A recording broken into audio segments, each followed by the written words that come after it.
Hello and welcome to the Albion Obsessed podcast. We come to you on the back of a thrilling victory against Chelsea at the AMEX. We've got a lot to talk about today because it was quite a big game. So it's no wonder we've got so many people on today's podcast. But before we dive into that content, let's see who we've got on the show. We welcome Joe. Joe, before you tell us how you're doing, my friend, I just want to say a massive congratulations. You've been on the radio twice this weekend and you're going to be writing an article for a national newspaper. Mate, you must be on cloud nine. It's been some weekend, I can't lie. Follow your dreams, kids. They do come true eventually. I started out at 17 as a junior apprenticeship journalist. They screwed me over. I lost my love for it, and I'm back doing it at 27. So, your dream's never over. So carry on, cracking on, people. But yeah, what a weekend it's been. I'm surprised I still got a voice. But yeah, good to be here. Good to have you back, mate. And once again, a huge well done for all that you've achieved this weekend. Sorry to embarrass you like that, but had to be done. We also welcome back Aaron. Aaron, my friend, how are you doing? Yeah, not too bad. Not too bad. Nothing as glamorous as Joe's week. I actually been off with an ear infection all week, so fun times for me. Hence why I still sound like absolute death after yesterday. But definitely worth it. Definitely worth it. Yeah, because I remember you saying in the group chat that you weren't sure if you're going to go or not. Well, I bet you're glad you did now, aren't you? We also welcome Toby. Toby, my friend, how are you keeping? Yeah, great, mate, great, and even better after yesterday. I always say it. I always seem to say it after a win, or I'm bad if we did badly yesterday. But yeah, no, absolutely loving life at the moment. Thank you. Good to have you back, brother. And finally, we welcome Dan. Dan, how are you, my friend? Yeah, I'm all good. Yeah, even better after yesterday, taking a well-earned win against a very disastrous team. It certainly was a well-deserved win, and it was so nice to see Roberto De Zerbi get his first win against Graham Potter's Chelsea, something that you predicted, Joe. You said that it was going to happen, and it happened.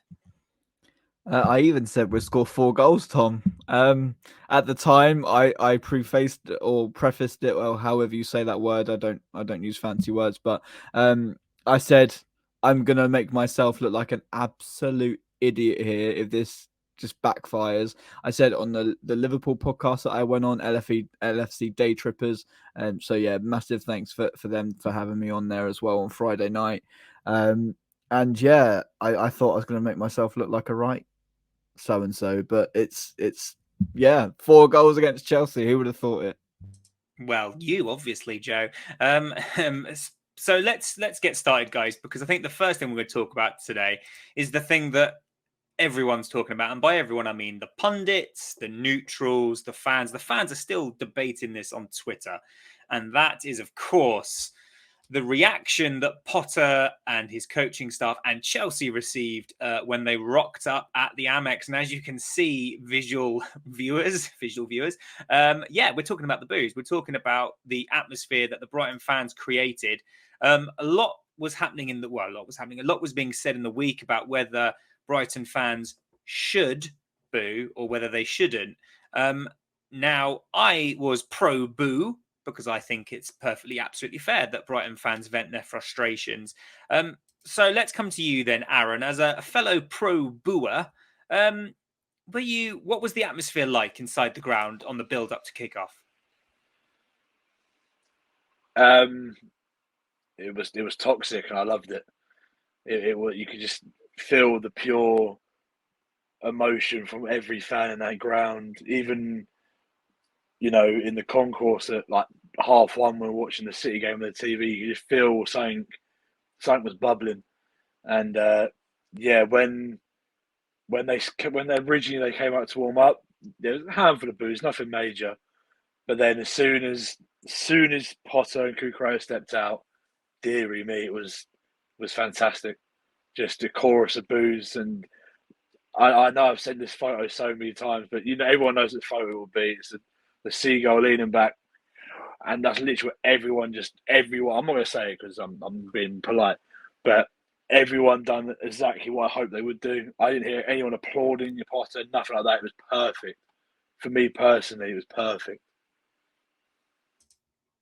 Yes, and I'm here for that content. I did just want to quickly, before I come to you, Toby, and get your thoughts on it. I thought that they played, the pre-match warm-up. They do the Ring of Fire. Is it Ring of Fire? I thought they played that for a bit longer, and I didn't know if they did that to drown out some of the boos because they didn't want that broadcast over the airwaves. I wasn't sure if that was like their thinking, but it did seem to be that pre-match sort of kickoff music went on for a bit longer than I certainly remember it being. Toby, some of the, as I said, some of the pundits and some of the neutrals have come out and said things like, "Oh, it's unfair that the Brighton fans booed Graham Potter. It's they should be applauding him." What would you say to people that say such things? I remember when we actually had the Graham Potter has left stream. I remember something I said that I still think is quite poignant to this day, and that is Potter deserves nothing but praise and respect and admiration for what he did during his time at Brighton, but he deserves nothing but criticism and boos and anything you want to give him for how he left us. And this might be biased, and it probably is, but when I think of a football club that has soul, it has identity, has passion, has loyalty, Brighton and Hove Albion Football Club, they come top of my list every time. Maybe that's just because I've seen it the most, who knows, but you want to see a connection with the fans, the players, the staff. Brighton have always got it. To leave us, rip the soul out of us, it's not, or trying to rip the soul out of us, as we've proven, you can't have that sort of thing ripped away from us. But yeah, I just, you've got to be a fan to understand. And if you're a pundit, if you're a fellow manager, if you're a player who's giving a PR answer, just know that it's absolutely right and okay to boo how we did.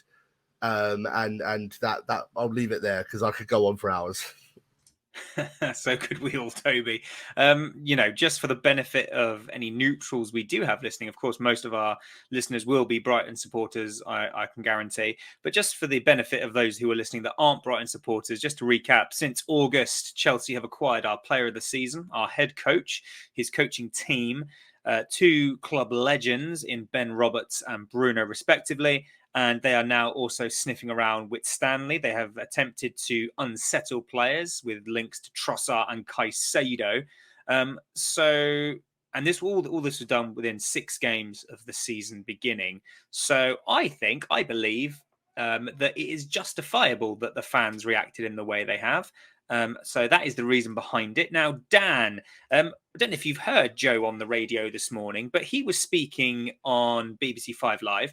And they also had a Chelsea fan on for balance. And she said that we shouldn't be upset. It's just business. And this word, business, really irked me. I don't know if you heard it, but just having that quote there, it's just business. What is your sort of reaction to that? It might be the reality of modern football, but it doesn't help the fact that they basically ripped us apart just with one appointment of a manager. Then he took the rest of the staff with him. It might be modern football, it might be just the big six making sure that nobody.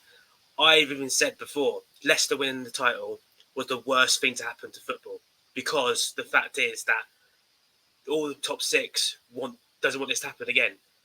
And literally, we were thinking that this could happen to us. So why not? Why couldn't it happen to us? The reason why it would never happen to us is because of the top 6. The same 6 that decided they wanted to start a separate league because they weren't happy with the Champions League. Even I don't even know why. They wanted to start a new league to basically destroy football in total. Why should we let that happen to them? And obviously, why should they get the bias themselves? It's because they want all the success and don't want to have give anybody else a little bit of success, a little bit of hope. Anytime that anybody has a good player, good manager, they'll go, right, we'll have him. And that's it. It might be business, but it doesn't matter that it is just business. It's still ripping a soul out of a club and having to start literally from the beginning, 6 games into a season, which really he deserved everything that he got at the game, or the abuse, if he got abuse or whatever, or especially the booze or whatever. He deserved it all, and literally, like, that's my opinion. Well said, Dan. Aaron, I know you wanted to have another say on this, so I welcome you to share your thoughts now. Yeah, one more thing from me. One thing that's really bugged me this week is the whole sort of the pundits' view on it. It seems like they don't understand how we actually feel and how we actually felt during the whole thing. It was, well, yeah, but look at the job Potter done at Brighton. They should worship him. Why? Well, congratulations on getting us the highest ever finish, and thank you for gutting our club. Why would we thank someone for that? It's really not rocket science. It generally isn't. He's ripped the heart and soul out of this football club, and we've had to rebuild it all again. And so, why would we applaud that? Why would it be a happy thing him coming back to the AMEX? I don't get. I listened to Gabriel Bonlahor on the way home on Talk Sport, and he said the same thing. He was like, "I found it disrespectful." Like, fuck, is it disrespectful? It's not. It's not disrespectful at all. He deserved every single bit of abuse he got, and I don't care. The pundits won't get it. The top six lot won't get it because they will never have to have, especially the top six, will never have to worry about that sort of stuff. They won't. Like Dan said, no one's going to come and poach another manager from a top six club to another top six club. It just doesn't happen. It'll be the teams like us, Newcastle, etc. We'll be the ones that suffer. We build something fantastic. They'll take it away. Just the pundits this week have really pissed me off. People on Twitter as well. Chelsea fans don't understand it. Well, you were nothing till like 22 years ago. You were a nothing club. Like, congratulations, here's some money, and then you're now one of the richest clubs in Europe. Doesn't mean you're one of the best clubs in Europe. Even if you were, you just got wiped the floor with by us, by a team that you gutted. You may, I think we sang it yesterday. You're just a shit Brighton of Albion. Simple as. Yeah, it's been a really frustrating week, I think, being a Brighton fan. What's baffled me perhaps the most is the fact that you've got Brighton fans kind of trying to do this whole moral superiority. Well, I'm not going to boo, so I'm better than you. I just don't think it's helpful. I think it's okay if you want to boo, and if you don't want to boo, that's okay as well. And I've tweeted out saying as much. A lot of us feel really betrayed, and that's okay. You don't get to tell people how they should or shouldn't feel in a situation like this. You just don't. But the thing is, I find it weird that people don't want to boo and don't have that anger and that frustration that most of the fans do. Like, this isn't probably going to sound great, but if you had real, an actual passion and genuine love, you would be fuming. The hatred will run through your veins like it did for all of us yesterday there. And the fact you think, oh no, I applaud him. Why? Like, I don't get the thought process behind that. Personally, I don't get it. Like I said this from the get go. Last couple of weeks, I will boo and I will happily boo. Like I will boo for the whole entire 90 minutes. I do not care. It's like not even him. Chelsea as a whole have taken our best assets and taken them to Chelsea, and they'll be screwed in 2 years' time because he'll be sacked. And then where's he going to be? He's going to be managing Sheffield United, Aston Villa. Oh, well done, congratulations, big step up, nice job, Graham. And I don't. Yeah, it's just pathetic. Don't you know that Aaron, Aston Villa are the biggest club in the universe because they won something 50 years ago? But have they ever won the Sussex Senior Cup? No, they have not. So just a quick one. If Potter had left at the end of the season, I'd be all up for clapping him. If he had left at the end of the season, I'd appreciate the job he's done. I'd say, well done, you've earned your opportunity. You've moved on fairly, in a fair way that hasn't fucked us over. Even if he'd had stripped the backroom staff at the same time, you're expecting the backroom staff leave with the manager. But he's left during the season where we were so promising, and he's stripped us of our assets mid-season where we've got to rush to find new replacements. Luckily, I think we found stability quickly in De Zerbi and his team, but it could have gone a complete other way. It could have been a mess, and it's not even guaranteed that it's not going to be a mess yet. But luckily, promising signs at the moment. Yeah, and it's also worth mentioning that we were also quite lucky in the sense that we had the Bournemouth game postponed and the Palace game as well. So, we kind of lucked out a little bit there as well because it gave us additional time to appoint and get the coaching with the players. Now, I don't want to prolong this point too much, but what you said there, Toby, is exactly my feelings. And that is exactly why it's not like Swansea. It's not like us getting Potter. We got Potter at the end of a season, which gave Swansea an entire pre-season to get a new appointment in, to get that new appointment with the players and have a pre-season and a transfer window, getting the players in that they wanted. So it's not like Swansea. Stop trying to say it is, because it's not. Now, Joe, really quickly coming to you, because I know you just wanted to say one more bit on this.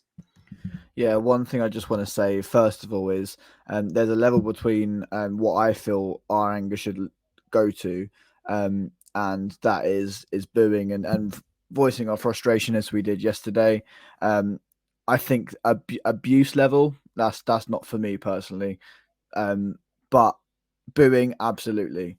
Voicing frustrations towards the club and what the establishment at Chelsea Football Club have done to us. What triggered me over the weekend is what you mentioned, Tom, about that lady saying it's business. Final thing I'll say is they can buy as many players as they want. They can spend as much money as they like. They can do whatever they like with their money, but they can never take away from us fans who've followed Brighton and Albion through the thick and thin, especially you and Aaron, Tom. You cannot take away that passion from us. It's going to hurt us. So we're going to react in a way to show that we've been hurt, and that's not unfair. But as I've said many times, and on our parlay as well, Tom, you will never buy the soul of this football club, and that'll live on whoever's managing us. But I think it's very important for us to for the rest of this podcast to really focus on how incredible Roberto De Zerbi has been for us and our fantastic players, because they deserve every credit for yesterday. Yeah, so let's move on then. I think, there is a lot more we could all probably say, a lot more venting we could all probably do. But let's actually let's talk about the game. We're almost 20 minutes in and we haven't talked about a ball being kicked yet. And we're still not going to talk about it because there's one thing I want to chat about before we even talk about the first ball being kicked. And that is the starting 11. Danny Welbeck misses out through illness, I believe. But no Dennis Undav, who reports say might be going to Galatasaray. Aaron, were you surprised to see Danny Welbeck missing in action, but then us not playing a like-for-like striker? I didn't realise he was actually even a doubt for the game, to be honest. I don't know if that happened on Saturday morning or what. To see him not be replaced, it's not a surprise because it's not the first time we've had to see, Welbeck not playing and Trossard play through the middle. And I think it was probably a good thing he didn't play, to be honest. I don't think, even with Welbeck playing, it still doesn't. I feel like if Welbeck played yesterday, I think it would have been a little bit of a different game. Personally, he does all the good. He does the simple things well, but then he doesn't have the composure at times like Trossard did for Zed got for his first or his goal. The team sheet itself, it didn't really surprise me. I knew Velton was a doubt, so I didn't think he would play anyway. And I was glad Matoma started and Purvis came in and done fantastic as well. So no surprises from me. Yeah, it was really good. Seeing Gross at right back did give me a bit of heart palpitations, but I've got to say, as someone who was critical of him last season playing at right back, I thought he did a really good job, especially considering he was up against the likes of Sterling. They did target him in the second half, but I thought overall he had a really strong game. Toby, I know you wanted to say your piece on Danny Welbeck, so I invite you to do that now, my friend. Yeah, I don't want this to be misconstrued, because what happens is our fan base gets into a black and white. It's either Welbeck in or it's Welbeck out, or it's Lallana in or it's Lallana out, and it's a black and white thing. You cannot take a middle opinion. So I'm telling you now, this is a middle opinion. I watched the Ben Foster podcast with Sean Dyche recently, where he was talking about how and why he picked certain players for certain scenarios during bad periods. Now, he says, you can change 1 out of 11 every week, not get results for 10 weeks, and that 11th change is the one that gets you the result. And he was saying how he had what he thought was, a perfect team. It should be working. He doesn't know why it's not working. And he looks at Joe Hart, who is having a great season, making great saves, good percentages, good stats. But he was the last link in the chain that he hadn't changed yet. He changes him out for Nick Pope at Burnley. All of a sudden, Burnley are getting results. It's not necessarily Hart's fault, but he's the only piece that he didn't change. And when it did change, the results started coming. Now, I've been saying for a while now, I don't like the fact that Welbeck's in the team. I don't like the fact that for a striker, although you're playing as well as you are, as well as everyone says you are, you can see it on the pitch. I look at him and I'm like, he gets in the right positions, he does the right things, makes the right passes, makes the right plays, but he doesn't score. And then as soon as he's out the team for one game here, you're looking at it thinking we scored 4 goals and beat Chelsea 4-1. You're now starting to think, does he need that time out of the team to start saying, I really need to score these goals? And I know Brighton as a team in recent history, I don't have a goldfish memory. I know, sometimes it's not just about the striker scoring goals, but there really does have to be a question mark raised when your lone striker isn't scoring goals after 10, 15 games of the season.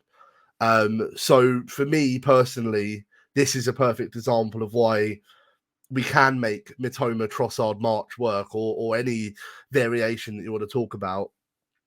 Which I said in a previous podcast, I think we should try, because I want to see Mitoma start. I think he deserved it. I think now he's in, he deserves his place, because I thought that was a great performance.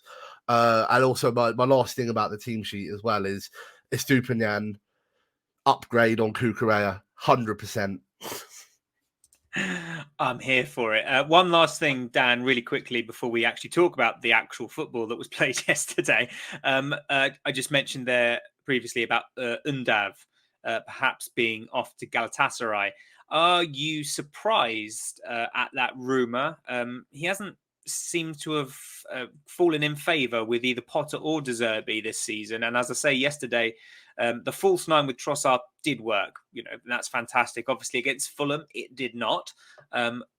But do you think we could possibly see Undav leave us without making a first team start?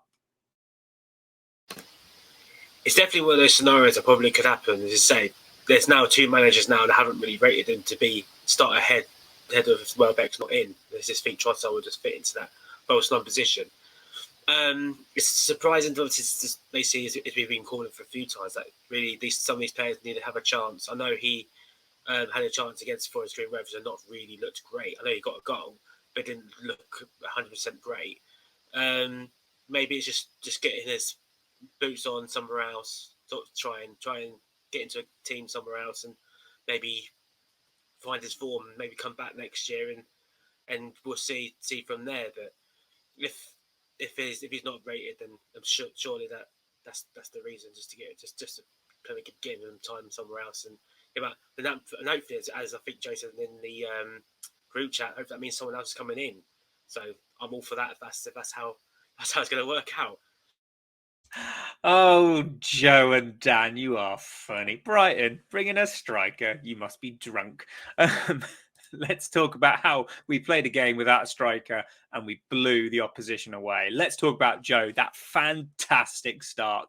It must have been absolutely breathless in the Amex, because that start was sensational. I mean, within the first, 10 minutes, we saw 2 goal line clearances from Silva, who denied Trossard's lovely little chip, and then Purvis's volley. I bet the Amex was absolutely bouncing. It was, mental. somebody said it. I can't remember who it was that said it. But it's like Graham Potter's style after 50 espressos. The way De Zerbi wants to play and the intensity of the team is just absolutely fantastic. We've seen it. We saw it against Liverpool. We saw it against City. I know there's been disappointing results along the way, but that for me had to happen for De Zerbi to really learn about what squad he's got at his disposal. And yeah, what a start to the game. And you talk about those two chances, you'd think they maybe happened between 15 to 20 minutes into the game, but no, within the first 5 minutes of the game, we'd had two chances and then go on to score a goal. And it was just like, as soon as I saw that Trossard chip and it knocked off the line, I was thinking, we are so up for this. And Trossard absolutely scintillating again. What a player. We just have to tie him down on a new deal because, yeah, I'm very worried about him getting poached as well. I think people could probably understand my anxieties there after everything that's gone on. But yeah, what a start. Yeah, it was really sensational stuff. And I mean, Aaron, we'll talk about the goal in just a second, but the press from Brighton was ridiculous. It looked at times like we were playing 2-4-4 because of just how high up the pitch everyone was. And that's what led to the first goal. That high press, Gallagher loses out on the ball. The ball gets to Matoma, who does really well. He drives into the box. He lays it off to Trossard, who shows excellent feet, rounds Kepa, and smashes it home. So just talk through that first goal with us, what it was like in the stadium watching it. It seemed to all happen very quickly, to be honest. It just felt like Silva had the ball, and then all of a sudden he was at Matoma's feet, and he's just danced around the players. And then we were just, obviously from the north stand, it's difficult to see down the other end.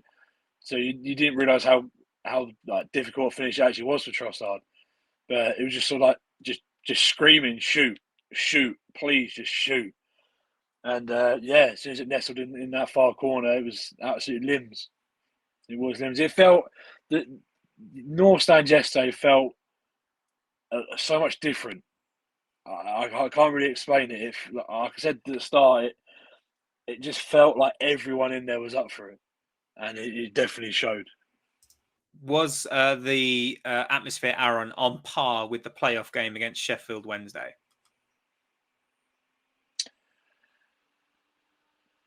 I would say it's probably a little bit better. Ooh, because I always set Because Sheffield Wednesday, that playoff game, I always set that as the bar because I've never experienced the Amex like that ever. So that for me is the bar. And if you're telling me it was better than Sheffield Wednesday, then it must have been a hell of an atmosphere. Because with the Sheffield Wednesday, it sort of the second half we went a bit sort of dead really after they scored that goal, which was a clear push, but we won't go into that years back. Don't remember now. But yeah, for me it was definitely up there with sort of the United and I think Chelsea tops it for me personally, just because just the sheer what's the right word here, hatred I think I'm going to use for that football club and for said man in opposite dugout. Yeah, and some frizzy head and that frizzy haired freak who can't play football anymore. So it's funny. Let's talk about the frizzy-haired one then, Dan, and let's talk about the man who pocketed him, because we're going to talk about that man in a second because he was instrumental for the second goal, and that is our boy, Solly March. I think we have been very vocal on this podcast about how much we rate Solly March. Hold on, Tom. Is that another Solly March masterclass? Is it what? I can't wait. It's yeah. It was another Solly March masterclass. This is Solly March 7th season, but he's got no end product, has he? Dan, Solly March absolutely pocketed Cucurella yesterday. He made Cucurella look basic. And for the second goal, he whipped in a beautiful corner that bounced off Loftus-Cheek's knee and nestled into the top of the goal. So let's just talk, Dan, about how good Solly was yesterday. Yeah, as I say, really good. You know, we all speak very highly of Solly. You know, as I said last night, I saw him go into a pet shop. He must have got a cage for that fucking snake. So it's all going good for him. So yeah, I'm all for it. You know, as I said, also something I said as well when he scored the goal. I was like, oh, such a shame that massive tail didn't stop that goal going in. Oh well, never mind, mate. Bad luck next time. Solly March, the snake tamer, snake charmer. But yeah, Joe's just put in the little chat there. Come at me, Pete. So Pete was a guest on our broadcast a few weeks ago who said he didn't rate Solly. I still don't believe that there are people out there who don't rate Solly March. He's been excellent this season. But Toby, the first half bonanza didn't stop there. Another man who I thought had a really excellent game was Pervis Estupiñán. He got forward so well. He defended well at times, but the real highlight of his game was just how quickly he got forward. And again, so instrumental for the third goal. He gets down the left, starts bringing the ball in, tries to square it to Matoma. It hits Chabala, who diverts it into his own net. Another fantastic goal. And we're 3-0 up. Absolutely. I mean, I'm friends with a Chelsea fan who told me, "Oh, you're lucky. We scored 2 own goals." And I'm looking at the 2 own goals, thinking, "Yeah, but we would have tapped it in if you didn't put it in your own net." And then on Purvis, I've already said it this podcast, but here's the button, and Tony Bloom has slapped the upgrade out of it, and he's put Cucurella in the bin, and you know, we got a huge paycheck for Cucurella and upgraded him for so much cheaper. Purvis is unbelievable. I had my doubts, but I'm quite pessimistic when it comes to new things coming in compared to old. But he, for me, has absolutely proven me wrong. It's almost like he hasn't really put a foot wrong yet. Like everything he's done has either been okay or great, and it's like you see a transition period. It's almost like he's just come in and just been like, yeah, I'll just be good. Yeah, definitely on his way to becoming, you know, the next sort of like Basuma loved character as well. I love having him about up and down that wing so much. Completely owned the left side of the game for us. Yeah, just absolutely buzzing. Chelsea own goals came from our pressure, and Purvis huge props because the volley that got us the corner as well. Like he was just always there, always in the right positions, and yeah, it just felt like the team as a whole really clicked yesterday.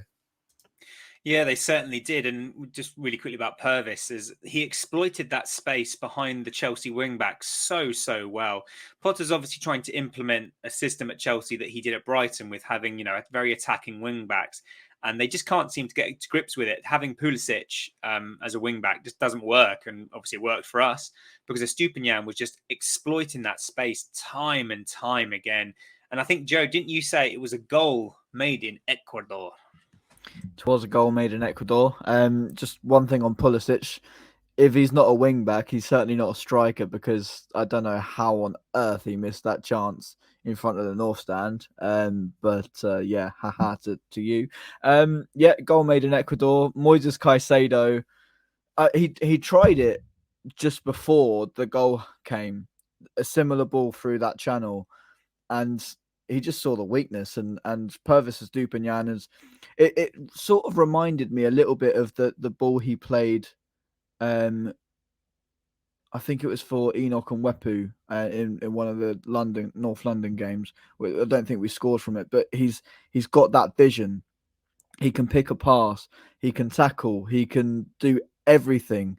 And that's why today it's come out and rumours say we've slapped a £85 million tag on him. So that's fantastic for me. But yeah, fantastic goal, and Estupiñán really impressed me yesterday.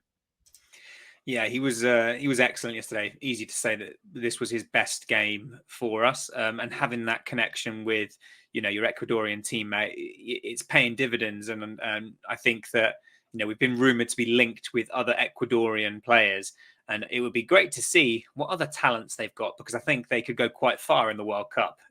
They've got some real talent there.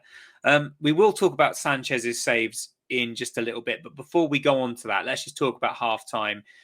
Because Brighton went into halftime at 3-0 up. Aaron, I keep coming back to it. What was the atmosphere when that halftime whistle blew? Because I say it again, the AMEX must have been absolutely bouncing. Yeah, it was bouncing, and I think also it carried on bouncing during half time. Because for some unknown reason, Ben Roberts decided to warm up Mendy in front of the North Stand. And the abuse that he got was fantastic. Literally for a good, 10 minutes? Just abuse constantly. And it was just, I loved it. I was all there for it. Booze, you can stick your fucking money up your ass. Judas. Loved it. Loved it every minute. And I think that helped the atmosphere when everyone came out for a second half there, everyone was still pumping. And I think, to be fair, one thing that I did notice Robert's done, he turned and clapped the crowd, clapped the North Stand really sarcastically. And that really wound a lot of them up. And the words thrown about there were harsh. Actually, no, not harsh. I loved every minute of it. I was still throwing the words out as well. So that's a lie. Yeah, well, they made their choice, and if they don't like the fans' reaction to it, they've got no one to blame but themselves. Dan, it was a bit of a shaky start to the second half. Brighton, I think, perhaps being a bit guilty of being asleep at the back. Gallagher's cross finds the head of Havertz, who Webster is just nowhere near, and he heads it past Sanchez. A disappointing goal to concede, but thankfully it didn't prove to be too costly. Yeah, luckily for that, yeah. I watched on the replay. You can sort of see that it was caught ball watching. Really, it wasn't paying attention to see where Havertz was behind him. That's pretty much all you can say, really. Luckily, that was the only thing they ever got really done with. Obviously, Sanchez did deal with everything else really fairly well. Did spectacular saves afterwards. Obviously, you'll go into a bit more in a minute. But yeah, never mind, eh? Yeah, a slightly disappointing goal to concede gave Chelsea a bit of life, and we'll talk about how that felt with Joe and Aaron in the stands in just a moment. But let's come to big Bob Sanchez, shall we, Toby? Because I think it's fair to say that he really kept us in that game in that second half. He made some good saves in the first half. I seem to remember Pulisic having a chance, and Gallagher had a header and a shot saved, I think, in the first half. But he pulled out some big saves in the second half. What did you make of Big Bob's performance yesterday? Yeah, as you say, it was that Gallagher shot. I think he was completely free, and that's where Pulisic got the deflection and somehow missed that sitter that Joe was talking about. Yeah, I mean, absolutely incredible. He's come on leaps and bounds, Rob Sanchez, because he's been a topic on the pod before. And I remember we were saying, Matt Ryan versus Sanchez, shot stopping, you'd have Ryan, everything else you'd have Sanchez. But even now, shot stopping, you'd have Sanchez now. Just incredible reactions, almost like not even guessing where the ball's going to go, just making himself so big that wherever the ball goes, it's not going in. As we say, even with the header, I think he had a really strong chance of saving it. It's just unfortunate. I think it sort of bounced in off him a little bit. But yeah, no, I think he is a top goalkeeper. I hope not, but I think if he makes a transfer at any point, it'll be to a top Spanish team, one of the big two. I think he is destined for that Spain number one at some point.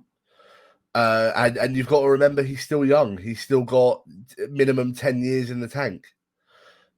Absolutely incredible asset to have at our club.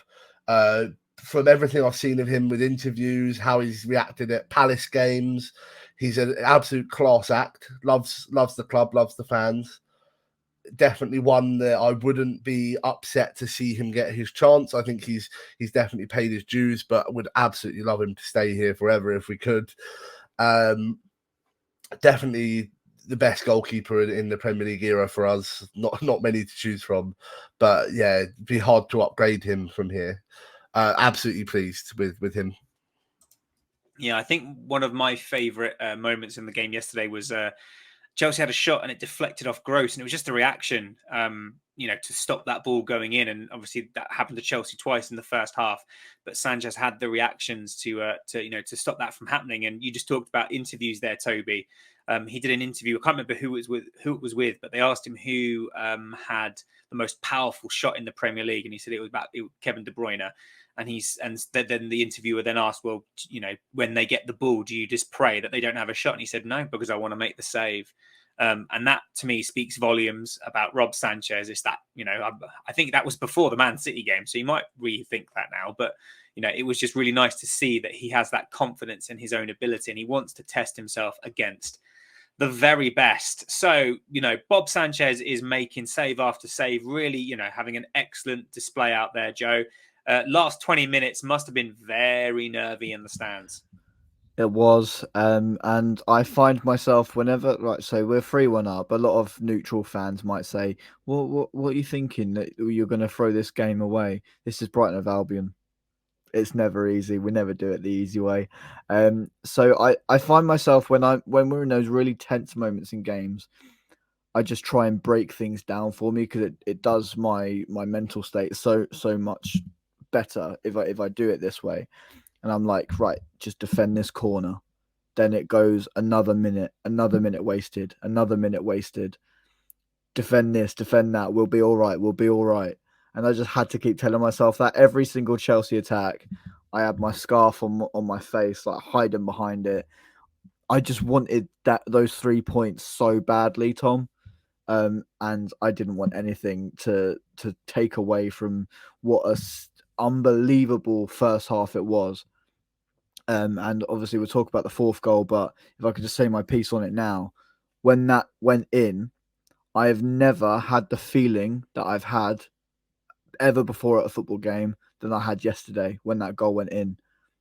I don't know what came over me, but it was this weird feeling, like a just tingling feeling whilst I was celebrating. And it was like, that is the best ever day I've had at any football game. It beats everything. Like Aaron said, beats Sheffield Wednesday for me, beats Manchester United. That will take something unbelievably special to be topped.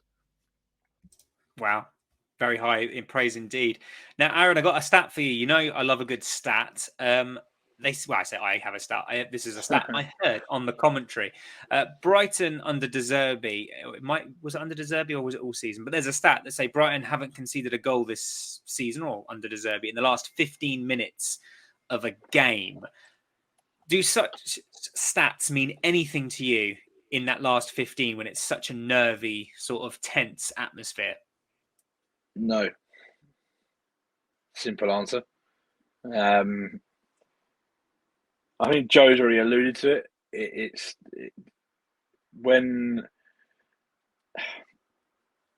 just Brighton. It's just Brighton. It's just what we're so used to, and so we even when they equalised, I was just flicking through they equalised when they scored. I was flicking back from my group chat this morning, and it was just here we go. I was like, this is it. I was like, we're just going to screw this up, just because it's just how I honestly felt. I felt, here we go, they're going to just come all guns blazing and we're going to just crumble. And we didn't. And I think that shows good mental strength from the back four to Sanchez himself to the midfield. It was good. Did I ever think they were going to score again? Yes, I did, to be honest. I just had that horrible feeling they'll get a second and then go on and potentially equalise. But after sort of the, I said like the sort of 83rd, 84th minute, I was like, yeah, they're done. I was like, they're done. I was like, we've got this in the bag. And I get what Joe says about the feeling in the stadium at full time. We'll spend that fourth goal, and then I think the only thing that matches that for me is the Morpay equaliser at Selhurst last year. But it was limbs in the home end. No limbs in the away end. There's no limbs left. They're all gone home. Well, yeah, I mean, it must have been such a spectacular thing to see. And just before we come on to the fourth goal, Dan, I just want to talk really quickly about Julio Enciso, who got his Premier League debut yesterday. He looked pretty handy when it came on. When it was that Lallana came off, I couldn't believe that it was such an attacking substitution. What did you make of Julio Enciso's Premier League debut? I know that Joe has gone, oh yeah, and Toby's gone, eh. So where do you fall on it? Well, we've all been saying from his through pre-season, he looked fairly good. You know, coming young guy, coming to a new country. You know, just he came on and just basically did what he had to do, and didn't seem nervous at all. Didn't really didn't really seem nervous at all. He sort of got onto the job, sort of like he's been playing in the Premier League pretty much all the time. I think he seems like a sort of character. Nothing really phases him to say he's a young guy, so probably didn't really think much of it. Whereas, it's just a game in it. Even though deep inside he's going, oh god. But obviously he technically got an assist as well, so you could sort of say it was an assist. He got 2 shots on target, so he can say it's a good a job well done. I think so. You know, instrumental in that 4th goal, really. Toby, say your piece on Julio Enciso's Premier League debut. Yeah, I wasn't as impressed. I don't know. Maybe I was watching a different game. You know, I think the main reason for me that I wasn't impressed is could be good, could be a bad thing, but it was the selfishness for me. Had Gross not have scored that last goal, I can see there being an argument on that pitch. He stood there for 10 seconds. Look at me. I'm open. I'm open. Look at me. And he was there for a good 10 seconds. And I'm like, I'm watching. I'm like, right, you've taken your shot. You've got the deflection. Just pass it now. And he takes another shot. And I'm thinking, bloody hell, like, you need better decision making in the Prem. And I'm not going to begrudge him for it. I'm not sitting there saying he's a bad player. Definitely promising signs. But I thought, you know, if I'm De Zerbi, I'm getting him in there and I'm going, you do have teammates. And a lot of the time he was running with the ball quite successfully, and I'm really happy with that. But it's about just knowing when to do the right thing, which will come in time. It will come in time. And by no means is he not an exciting player. And I'm really excited to see what he can do when he does add that to his game, when he does add the right decision to his game, and maybe when he adds a better shot to his game as well. Either or decision making wise, you do either, you might score from that situation for Julio. So, not all bad. I'm not sitting here saying he's terrible, but yeah, I think he's got a bit of a way to go.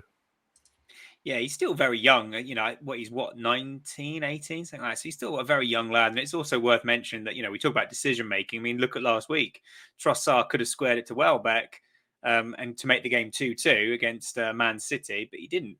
So, you know, I think attacking players, I think you have to be selfish in many respects. But I see your point, Toby. You know, thankfully, you know, Gross did tuck away the rebound. I mean, Aaron, I mean, you're the goalkeeper here. Could Mendy have done a bit better with those shots? Because to me, he seemed a bit weak. Not really, to be honest. I don't think. I thought Enciso was class when he came on. I think watching it live, there were so many runs he was making, which obviously if you weren't there, you wouldn't be able to see. I thought he looked really good. I thought. Selfishness is part and parcel of the South American game. I think that will grow out of him eventually.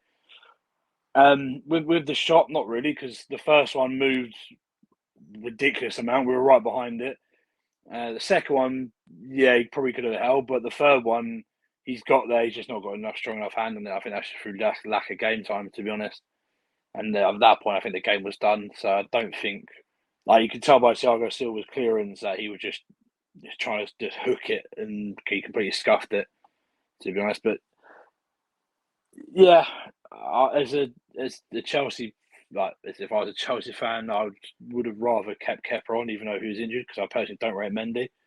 But then I personally don't rate Kepa either. So that's why, from what I've heard, is they're looking at Sanchez. Would you believe it? Of course they are.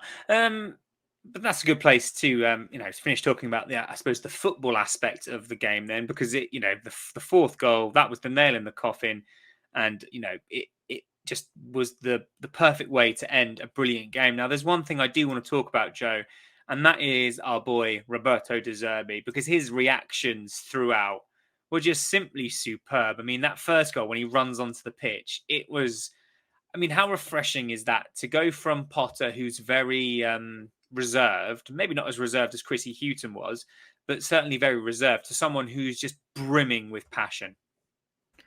Yeah, it reminds me of the Gus Poyet days. I don't think we've had anyone quite like Gus until now. I think as his English improves, I think the personality is going to come out more, because I'm sure he's more focused on saying the right things rather than, showing what he's about. And I think we really have seen what he's about, though, to be honest. And that first celebration, I mean, I just finished like hugging my mum, and I turn around and see De Zerbi on the pitch jumping up. And yeah, I just thought, like, that's right in front of Graham Potter as well. And it just made me chuckle a bit. There was also one, I think, for the last goal. I think the assistant ran down the touchline to celebrate with him. The whole team, the whole backroom staff, the passion that runs through them is just so unbelievably refreshing. And I loved seeing Andrew Crofts up and about as well. I'm really happy for him that he's got his chance in there. And yeah, what a fantastic thing to see on the sidelines. I don't think I've ever warmed to people. I never warmed to Potter and all his coaching staff as quickly as I've done to De Zerbi and his coaching staff. I just think they're just such a breath of fresh air. And just regarding Crofts, the whole appointment of Crofts to the first team coaching setup really does put to bed any sort of discussion you could have about Roberts and Bruno's jobs weren't secure. To me that just kind of goes, well, if Crofts is part of the first team, do you honestly think Bruno and Roberts wouldn't have been? But anyway, we move. Dan, the game against Chelsea was our first ever win in living memory. I think the last one came in the 1930s, I believe. Just how good does it feel now to say that we have beaten every single team in the Premier League? Yeah, very good. I was happy to just, we can at least say we actually beat the top six as well. We've only been the same. It's obviously Premier League is obviously from 92. We've been in the Premier League for 6 seasons, and we've beaten the biggest teams in those 6 years. To be fair, I would love to see like a massive stat table, see how many of the other teams, how long it took them to do it, if they've done it at all, which would be excellent to see how quickly they did theirs and how many years as well. Obviously, that's for someone else to sort out, because I ain't got the time to do it. But yeah, it's one of those things where people who are obviously say like yourself, Tom and Aaron, obviously when we went with Dean and sort of going, being beaten by silly teams up and down the country, once we couldn't fathom about being beaten by, to now beating the biggest teams in the league and doing well, and just being in the Premier League, and even it's great. It's just brilliant. It was also, Toby, our 100th top flight win. That also harks back to the first division as well. Again, it's another nice little landmark figure to have achieved.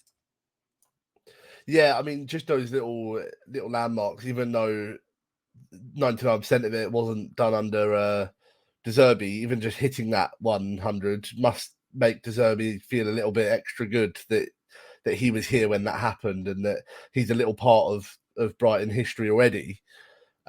So yeah, it's lovely to hear stats like that. I don't think in the grand scheme it matters, but it's just a nice little accolade to have, isn't it? I'm not really someone who focuses too much on stuff like that, but it's a celebration of our history to where we are now, and it's another reason to feel good about being there. I know I said in the chat very angrily the other day that I would much prefer to be in the Championship to enjoy watching us, but no, in truth, I'm so glad we're here, and I'm so glad we remain here, especially for moments like yesterday, because that's the sort of thing that wouldn't happen. You wouldn't have an underdog story down in the Championship, because it's so close between every team. Yeah, it certainly is. And, I mean, we talked in the week about the monetization of football and everything that was coming out about with Stanley perhaps going and how unjust it all feels. But yesterday certainly starts that road to, closure, justice, karma, revenge, whatever you want to call it. I thought it was just a really good sort of, embodiment of that. Now, Joe, you want to give us a stat? So fire away, my friend. Yeah, very quick stat. Leandro Trossard is the first player in Premier League history to score 5 goals in a manager's the first 5 goals in a manager's reign. So yeah, that's a cool little stat for you. Ooh, that's fancy. Very good. Aaron, you wanted to say something as well, my friend. It's fine. What I'll say, can wait till we finish the episode. Fantastic. I'll come back to you at the end. Really briefly, just before we chat about Wolves, I just want to talk about De Zerbi's post-match comments. We've had in the neck over the last few seasons about our atmosphere from Graham Potter and even Lewis Dunk. Fair's fair. But De Zerbi yesterday was so proud of the fans, and he said that they were, the man of the match. His post-match comments, again, I'm just going to bring it back to this. He just automatically endears himself to me. He's just so well for someone who's where the language is going to be a barrier. He just says all the right things, and it's hard not to just instantly be a bit enthralled by the man and just be like, what a guy. He also made some lovely comments about his time at Shakhtar, about how he felt like now his family, and then because of all the war and stuff happened, that it had been taken away from him, and now he's come to Brighton and he feels that passion again. He feels that connection with the team, and I was just like, oh, Roberto, you beautiful man. So after Movember, I might start styling my beard to look a bit more De Zerbi like. I'm not going to get the haircut though, but I might start just doing the beard. So let's look ahead to next weekend, shall we, chaps? Let's talk about Wolves, which is the biggest game of the season for me. I knew I'd get some contemptuous looks there. Jokes about how Wolves are bigger than Chelsea, Crystal Palace for me, withstanding though, Joe. Wolves have been in a bit of a rut. How do you see the game panning out? Yeah, I think the pressure would be off De Zerbi to get his first win. I think we can go to Wolves, which last season was a happy place for us to go, obviously with the 3-0 win there. And I think the squad are brimming with confidence, and I don't see why we can't go there and get all 3 points. So yeah, really looking forward to that one, and let's hope that we can get a really good run of form going. Aaron, the Molineux has been a place of joy and sadness over the last few seasons. We've seen victories there. We've seen some subpar performances there. Wolves have been in a bit of a tight spot this season. But how do you think the game will go? It's going to be a humongous W.